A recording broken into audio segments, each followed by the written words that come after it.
نبی پاک علیہ السلام نے وضاحت فرمائی. حضور فرمانے لگے صحابہ سے بتاؤ میری امت میں مفلس کون ہے؟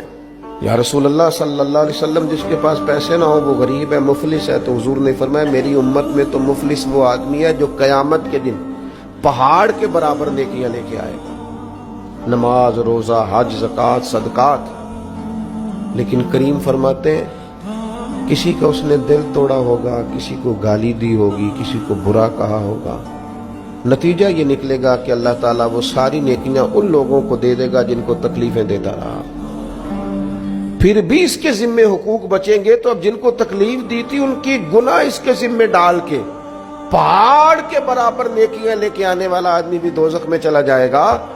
تو دین کے مفہوم کو سمجھیں. صرف خالی نشستن گفتن برخاستن سے بات نہیں چلے گی.